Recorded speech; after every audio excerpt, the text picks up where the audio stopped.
With the release of Call of Duty Black Ops 4 now looming in early October, I wanted to take a look at the difference between Fortnite and the new franchise game of Call of Duty, which has been terribly popular. To begin with, let's take a look at why Fortnite has become so popular and how it soared to the top of the video games charts. To begin with, take a look at this infographic. There we see Fortnite is near the top on PC, on console, its take on the likes of FIFA, and on mobile you see Pokemon Go, etc. This is all from Super Data. Now, here are some of the main reasons. It's free to play. That means it's popular on PC with a soft monetization model, something there I've coined myself. That means to say that players buy skins/outfits, and also on top of that, it's cross-platform. That means you can play it across a range of things like Nintendo Switch, PlayStation 4, Xbox One, Android and iOS. Elsewhere, it's online multiplayer, which of course means it's sociable. You can play with your friends. It's adopted a very popular form of game mode called Battle Royale, which became very popular with PlayerUnknown's Battleground, which was a spin-off of DayZ, another online multiplayer game around survival. However, Fortnite sort of brings a fun element to a younger demographic, which I'll go on to talk about in a second on this. So check out this next graph, again from Super Data. It's Twitch viewers on Fortnite versus PlayerUnknown Battleground. As you can see, Fortnite has taken over. It's become the popular one. It's cannibalized some of PlayerUnknown's Battleground's viewers. And then we'll go on here to realize why YouTube and Twitch are so influential.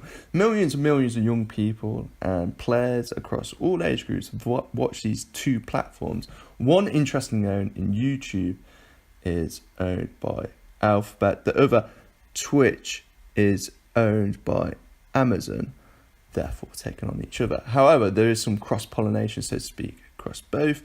Ninja, for instance, is one of the top Twitch players, and he's very big on Fortnite. Again, thousands upon thousands of followers and millions upon millions of subscribers, much the same as Ali. So YouTube and Twitch, very influential. Of course, as we said, they're competitive, sociable, and fun. The Battle Royale nature of Fortnite means it's hard to win a game. However, the controls are intuitive and it makes it accessible to casual players. And there's also builder mechanisms which make it very popular.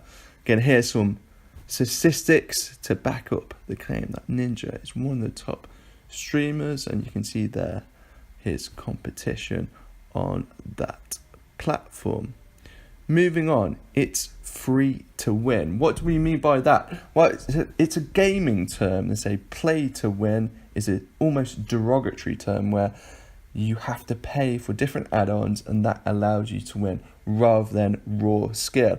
As I previously discussed, Fortnite is popular because obviously it's free and it has a soft monetization model.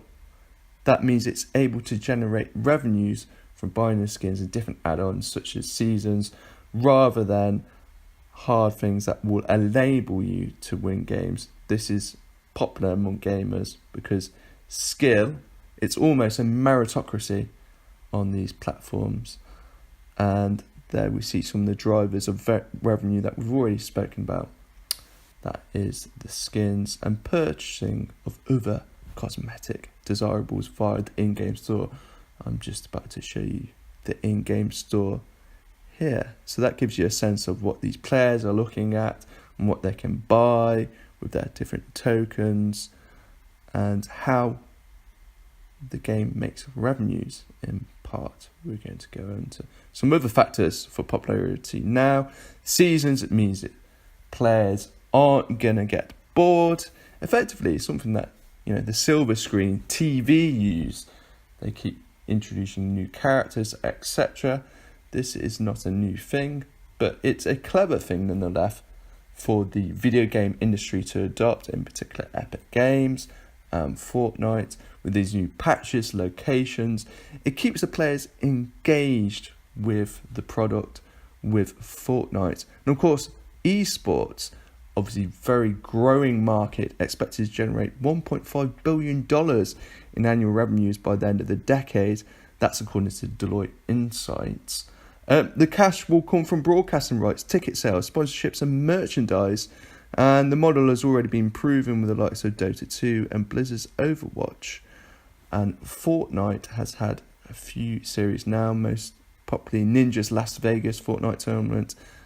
And there you see the man himself. And there are others planned. So this is a diversification for the game. It keeps it popular and adds another element, another community to the game in the esports community. Elsewhere, as I've sort of already addressed, player fatigue can be a big issue. So the Epic and Fortnite development teams have kept players interested with new seasons, developments to the game's add-ons, but people can become bored with a title. Now remember, this was released more than a year ago. It's on cross-platform. But we've got the rollout of 5G. That means in Europe and North America, with that higher, faster speed internet and the move more to mobile, that's probably where a lot of the competition for Fortnite and Call of Duty will come down later. It's going to come because it's going to be easier to download games. It's going to be quicker.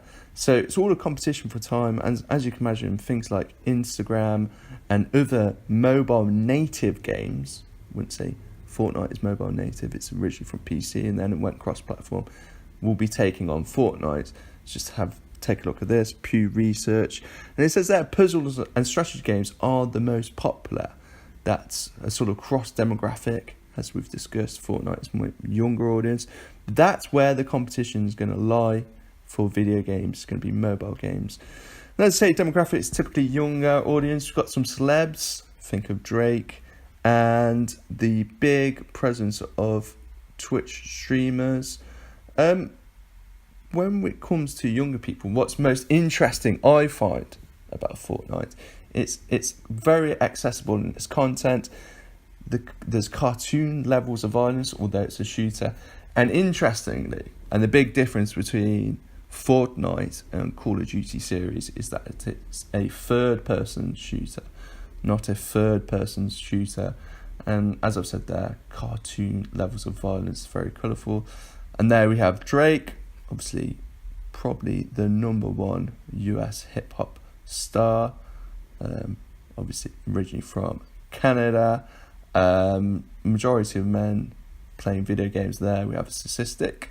And why is Call of Duty so popular? This is the sort of rival, potentially, to Fortnite. We're going to digest this.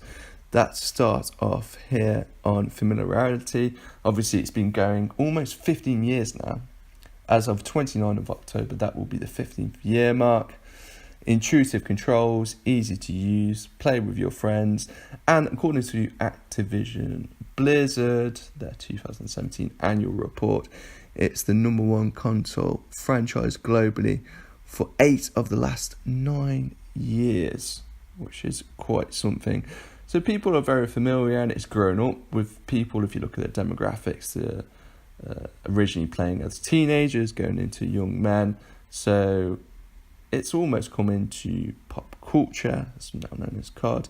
And there you can see the sort of development of the Call of Duty series, some World War II game, to sort of Modern Warfare, to Black Ops. It's reinvented itself and developed itself, which is what I'm coming over to here. It's been able to survive in a very hyper competitive gaming market. There's been constant development. As I said, moving from World War II setting to a future post-imagined battleground. That is, obviously they have some things like drones which exist, and some made-up things as well to capture the imagination. And it's also diversified in its game mode. So you've got the single-player campaign mode offering, and then online multiplayer, very popular, zombies, and the new Battle Royale mode, Call of Duty Blackout, that which we're expecting. And if you buy Call of Duty Black Ops 4 or any of the recent games, effectively you're not just buying one game, you're buying 3 or 4 because of its diversification, whereas Fortnite just has the one effectively in Fortnite itself, Battle Royale. And there you have a sort of advertising promo that Activision put up around Blackout, which is a new game which will be taking on Fortnite. Again, YouTube, Twitch and eSports, there's a synergy between these because a lot of these eSports gamers are using YouTube, Twitch, etc. And you see there Ninja is very popular and eSports continues. The point being here is that Call of Duty has its own league, as Activision have already proven some success with Overwatch, and they've announced that there's going to be a big high-profile LAN competition between 7th and 9th of December in Las Vegas at the end of the year. The total prize pool is $6 million for the year. That's up $2 million on last year. Again, much like Fortnite, helps with diversification, obviously drives revenue for the company, the developers, but also adds on interest and entertainment. There you go, again, some more stats around esports revenue growth. Very interesting figures from New Zoo and where we're going to be heading in the esports market. So it's going to be very lucrative, and it's important that video games get into this space if they want a slice of those revenues. Again, much like Fortnite, it's competitive, sociable and fun. Casual players, you can quickly go into a game, and also it has that sort of skill level where you have professional players. So start off very casual to professional and everyone in between. You can play zombies, you can play what you like. It's very fun and easy if you want it to be, or can be very hard and competitive if you want to pursue that different routes. And again, going back to the diversification, that's been a key part of Call of Duty's recent success. Zombies, of course, very popular among some people, but if that's not from you, there's always online multiplayer. There's a range of different things that game has to offer. How popular? So I've took some data here from NPD Group's August report. 2 titles on its top 20 most popular games. That's including Modern Warfare 2 and World War 2. The main reason why Modern Warfare 2's growth was so popular in that month was its new backwards compatibility with Xbox One, and that's driven revenue growth. So that really gives you a sense of how popular these games have still, years and years after release, they're still there on the top charts with the likes of Grand Theft Auto, etc.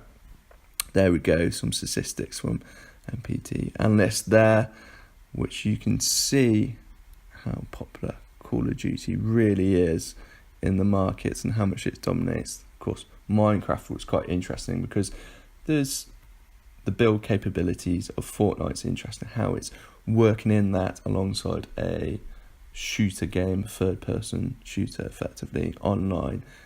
Quite interesting diversification there. And player migration, this is going to be the main question.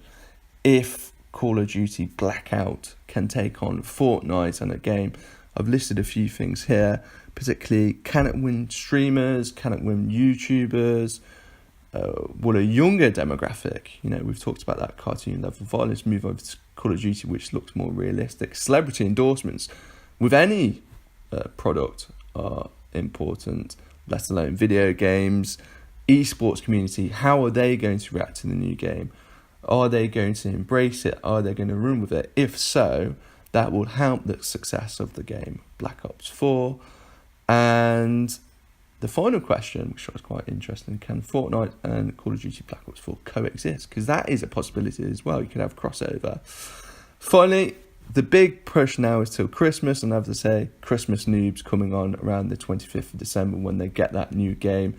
Let's see how it does around that time to really see the success of Black Ops 4.